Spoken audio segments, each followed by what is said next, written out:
Yo, everybody, what's going on? How you doing on this Monday, August 31st? Wow, the last day of the month. How time flies.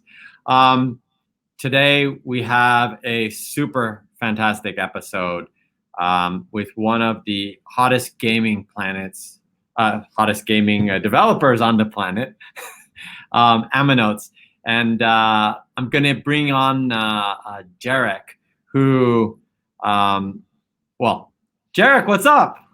Hey Ronen, how are you? Great, thank you. How are you Happy today? Monday. Good, Ha- good. Hello from Ho Chi Minh City. Hello from Bangkok City. We're so close, yet we can't exactly visit each other, but at least we can do this live together, right? Yep. Yeah. So I'm I love the title of the topic that we've chosen for today, and so it's 1 billion downloads and counting. Vietnam's Amanotes proves music tech is the pandemic's quietest blockbuster. Tell me about your role in Amanotes and what Amanotes does. Sure. So, hi again. My name is Jheric. I'm the head of marketing and partnerships at Amanotes. So, Amanotes is the number one music games company in the world. Our products reach more than 190 countries globally. We are the company behind top hit games like Magic Tile Street, Tiles Up, and Dancing Road. And yeah, Ronan mentioned it. We've hit the 1 billion downloads milestone last May, and it's been a ride and journey for us. And we hope to bring our vision come to life as we go along. That is just amazing. A billion downloads, and in a category that, I mean, kind of gaming and music, and you guys have merged this together. Like, what do we call this? Music tech, a new genre. Can you, what's the size and scale of this? Like, why is this unique than other verticals in the For gaming sure. space? For sure. I think what makes us unique is the music aspect of what we do. So if you go to, let's say, the charts in Apple and Google Play, if you look at the music games category, we are number one there, and most of our games are in the top 10. And I think what makes us unique is that we were able to like synchronize and merge music with gaming. And I think right now we see the merging of these two culture drivers. But us, Mhm. it comes up naturally, and we believe that this is just one of the ways for consumers and for people to consume music, to play with it, and that's something that we hope to do more with the products that we are developing and what we have now.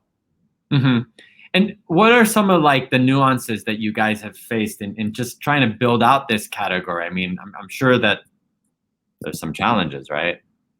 Mm-hmm. Yeah, so music is a very personal thing to each one of us. Your taste in music might be different from my taste in music, and I think that's one of the things that would allow us to I would say inform our strategy and what we do. We are a music first company, and in the music industry, it's a very complicated industry with all the rights, with all the artists that we need to work with, but at the same time, it also is, I would say, a competitive advantage on our end, because it's something that we use not just in the content in our products, but also in our advertising, in our marketing efforts. And music is something that resonates to everyone, whichever part of the world you are in. hmm Yeah, I love you guys. You guys kind of clone this. You have this internal or external saying that vision called "Everyone Can Music," right? Yep. So, who thought of that? What's the origins? Like, how Yeah. did that become your business philosophy? Yeah, so shout out to our co-founders, Bill and Silver, who started the company more than 5 years ago. They have this vision of bringing music to everyone. So Uh-huh. it's very straightforward, but it also encapsulates what we're trying to do. That we know that wherever you're from, whatever musicality you have in your body, you can music, and you can do something with music, and that's something that we believe in, not just in the products that we do. Games is one of them, but we believe that what we offer to the world is this gift of music, that they can do something with it and not just listen to it. So interacting with it, playing with it, and other active participation in this music experience. Right. And obviously, music crosses all borders, genders, races, everything. It's amazing. Obviously, a billion downloads is like kind of going triple platinum in the music industry, right? But going triple platinum in the music industry during a global pandemic, like this was kind of like, yes, gaming's been hot, but like, how did you guys manage to do this? In this most challenging time? I think it's mostly really about working with our partners, like you guys, working with our game studios, collaboration within the team, from our marketing team, product teams, monetization team, artist team, and everyone else. And I think a lot of it is really what has been happening for the past few months as well. People are staying at home more often. They're spending more time on their mobile phones and really doing things that would maybe allow them to escape from what's happening, but at the same time keeping them entertained all throughout. And this is what we have been seeing, not just in the industry that we're in, but also in the total mobile apps category. And what we were trying to do is really just to understand what our consumers are doing, what they're looking for, what they're asking for, and we tried to provide them using our products and really providing them something that that would add value to them during this time that we are in right now. Right, and you guys, you're based in Vietnam, but I mean, you have a global team, right, as well? Yeah, so most of the people are here in Vietnam. This is our headquarters. Some of our team members are I would say stuck in the countries where they are in, but most of the operation still is happening from Ho Chi Minh City. All right, and you yourself recently moved to Ho Chi Minh, right? Yes. Wow, that's great. So, I let's kind of dig in a little bit more about the marketing technology, right? Because it's a crucial part of the framework that you use, right? I'd love to hear, something.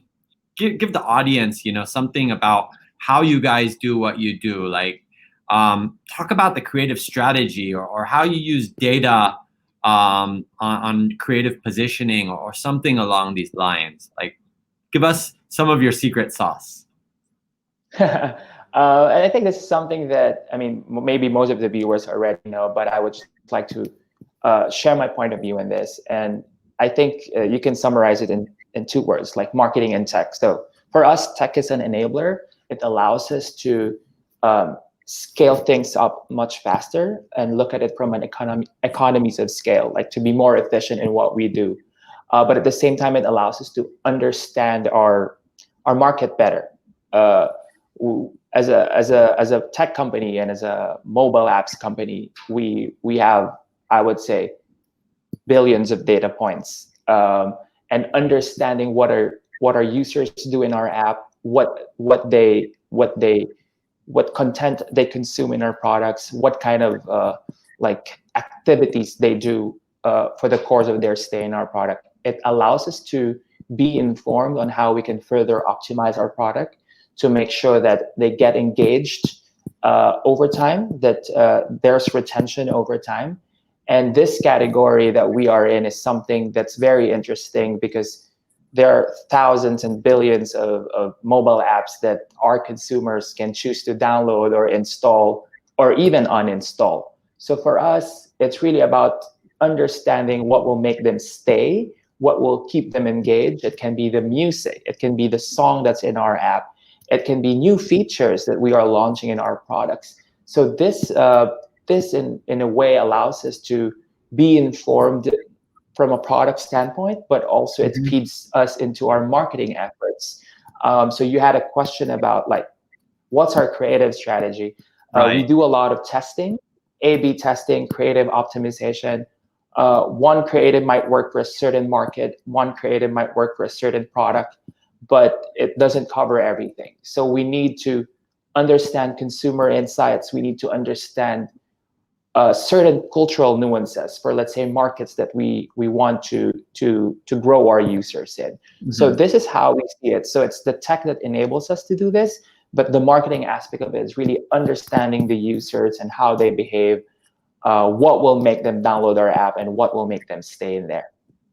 Right. And like music, yes, it does cross borders, but how do you determine, like, which creative element, because the ads need to be very compelling to actually get a user to engage with it. Sure. What kind of data points do you guys look for to be able to identify, is it something that is historically good, or is this something that's going to be good based on like a leading kind of indicator that we're seeing? Sure. I think I'll go a bit technical here. So of course we look at like metrics like IPM, and then of course the click-through rates. This I would say two data indicators allows us to identify which are the best performing creatives. But of course, these are end results, right? We also need to look at like what we did in the past. What were the variables that have been changed that allowed us to achieve this, let's say, good performing creatives? So I would get an example. So we have concept planners in the team wherein they think of like ad concepts. They research what's trending. They research like consumer insights. They understand more about what we can offer to our users. So we use these insights to execute our ads, not just, let's say, from an art standpoint, not just about the colors, not just about the copy or the text in the ad, but also the overall feel or emotions that we're trying to convey in this advertising. So it's a combination of art and science, I would say.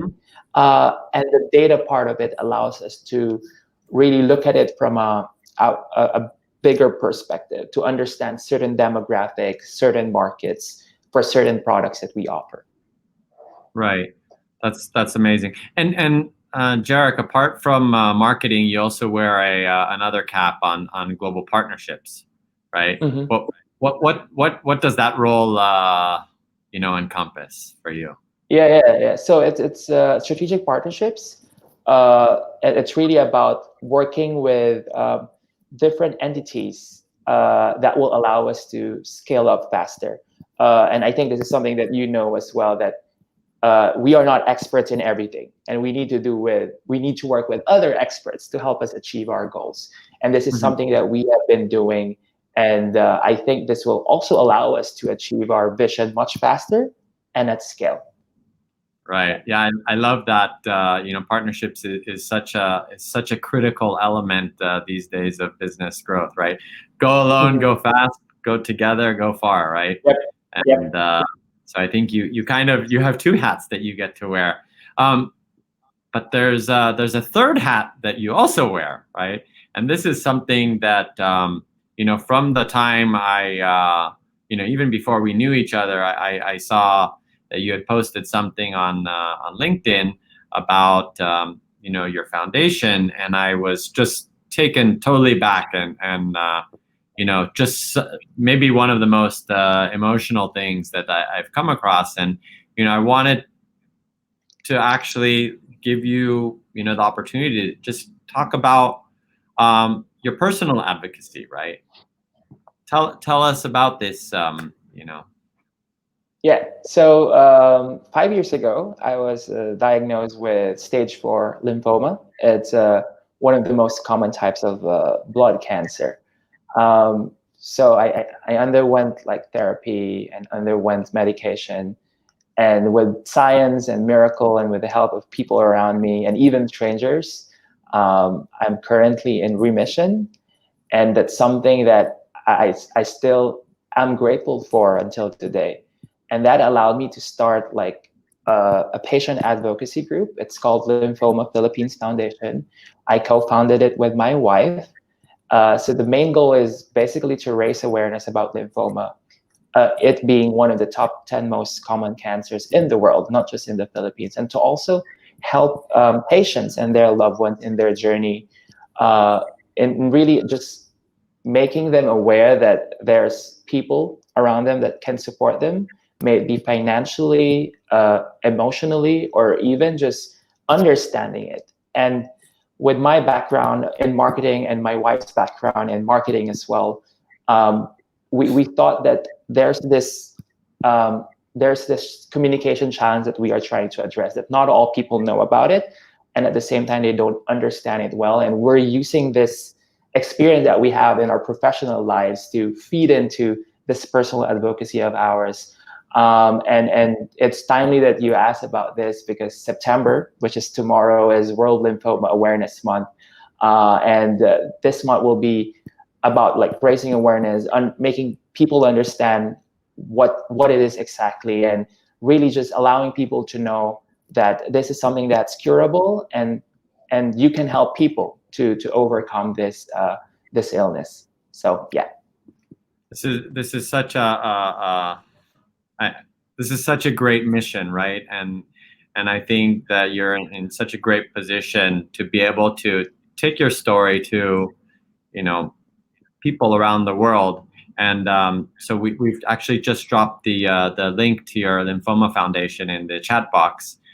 So people who are watching, please do click on that and you know, follow it. And if there's any way to support, you know, please do. And I will definitely be doing my part on that to thank you for this.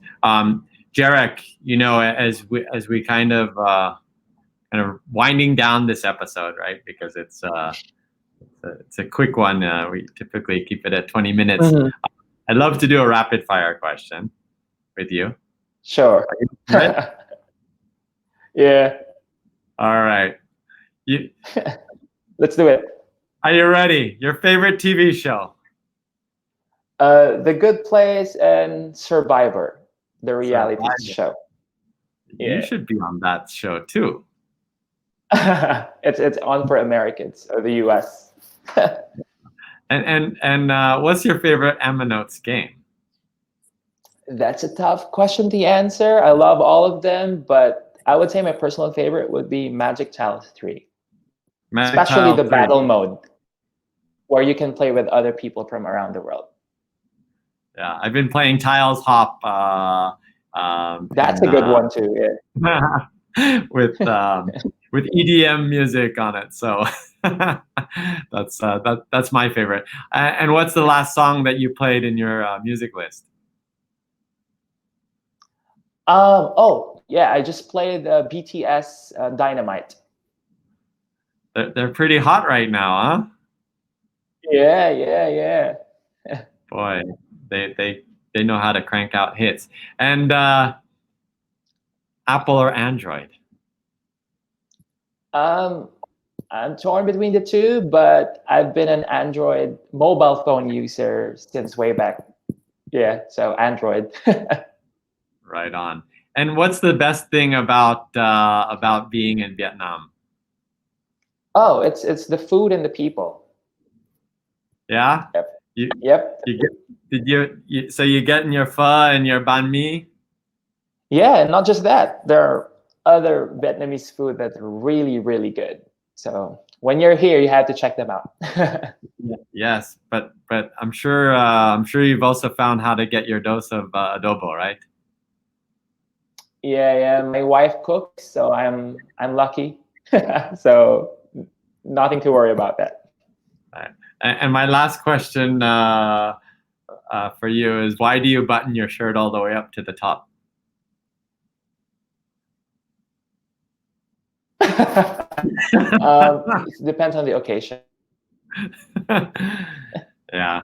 Jheric, this has been awesome chatting with you today, and thank you for sharing some tips about what you've been doing at Amanotes, and congrats on your guys' amazing success, and you know, keep it up, and I hope to have you guys on here very soon when we talk about 2 billion, but that'll probably be in a couple months from today, right?